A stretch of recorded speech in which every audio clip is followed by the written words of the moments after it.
Okay, જો અહીંયા બી છે 400 એ સંખ્યા 399ના પહેલાં આવતી સંખ્યા છે.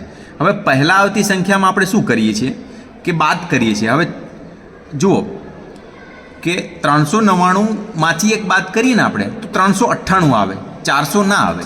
એટલે આ વિધાન ખોટું પડે. જો આની ગણતરી તમને બતાવી દઉં કે 399ના પહેલાંની વાત કરી છે કે 399ના પહેલાં એટલે એક બાદ કરી તો 398 આવે. પણ અહીંયા તો 400 કીધું છે. શું કીધું છે? 400. એટલે આ ખોટું છે. બરાબર. સી જોઈ, શૂન્ય સૌથી નાની પૂર્ણ સંખ્યા છે તો એ સાચું આવશે, ખરું આવશે. જુઓ કેમ, તો કે જે પૂર્ણ સંખ્યા છે એ શૂન્યથી સ્ટાર્ટ થાય છે અને એ સૌથી નાની છે. બરાબર. એટલા માટે. ડી જોઈ, 600 એ સંખ્યા 599ના પછી આવતી સંખ્યા છે તો આ ડી છે એ ખરું થાય કે 599 પછી. જો પછી હોય ને તો એ ખરું કહેવાય. કારણ કે જુઓ 599માં પછીની વાત કરી છે એટલે એક ઉમેરો. તમે પછીની વાત કરો એટલે એક ઉમેરવાનો. તો 599માં એક ઉમેરો એટલે 600 થાય. એટલે બરાબર. એટલે આ ખરું થશે. હવે ઈ જોઈ, દરેક પ્રાકૃતિક સંખ્યા પૂર્ણ સંખ્યા છે તો ઈ શું આવશે? દરેક પ્રાકૃતિક સંખ્યા પૂર્ણ સંખ્યા છે તો આ સાચું આવશે. એ આપણે ઇન્ટ્રોડક્શન વિડીયોમાં ડિસ્કસ કરેલું છે, જેની લિંક ડિસ્ક્રિપ્શનમાં છે, જોઈ લેજો તમે. તો આ પણ ખરું જ આવશે. એફ જોઈ, દરેક પૂર્ણ સંખ્યા પ્રાકૃતિક સંખ્યા છે તો આ ખોટું આવે. આ ખોટું આવે. કેમ? જુઓ, પૂર્ણ સંખ્યામાં શૂન્ય હોય પણ પ્રાકૃતિક સંખ્યામાં શૂન્ય નથી, એટલા માટે આ ખોટું પડે છે. દરેક પૂર્ણ સંખ્યા પ્રાકૃતિક સંખ્યા ના હોય. જી છે, 2 અંકોની પૂર્ણ સંખ્યાની પહેલાં આવતી સંખ્યા 1 અંકની ન હોઈ શકે તો આ સીધી વાત છે કે આ ખોટી વાત છે. કેમ? જો 2 અંકોની પૂર્ણ સંખ્યાની પહેલાં આવતી સંખ્યા 1 અંકની ના હોય. બરાબર. હવે જુઓ, 2 અંકની સંખ્યા તમે 10 લઈ લો. શું લઈ લો? 10. હવે પહેલાંની વાત કરી છે એટલે એક બાદ કરવાનું. તો 10માંથી એક કેટલો આવ્યો? 9. તો આ 1 અંકની સંખ્યા આવી કે નહીં? આવી. પણ અહીંયા શું કીધું છે? 2 અંકોની પૂર્ણ સંખ્યાની પહેલાં આવતી સંખ્યા 1 અંકની ના હોઈ શકે. એટલે આ ખોટું આવશે. આ વાક્ય ખોટું આવશે. બરાબર. હવે એચ જોઈ, 1 એ સૌથી નાની પૂર્ણ સંખ્યા છે તો આ પણ ખોટું છે. કારણ કે પૂર્ણ સંખ્યામાં સૌથી નાની 0 છે તો આ ખોટું આવશે. આવી જોઈએ, પ્રાકૃતિક સંખ્યા 1ની પહેલાં આવતી કોઈ સંખ્યા નથી. પ્રાકૃતિક સંખ્યા 1ની પહેલાં આવતી કોઈ સંખ્યા નથી તો એ સાચું છે. કારણ કે પ્રાકૃતિક સંખ્યા 1થી ચાલુ થાય છે એટલે આ ખરું આવશે. બરાબર.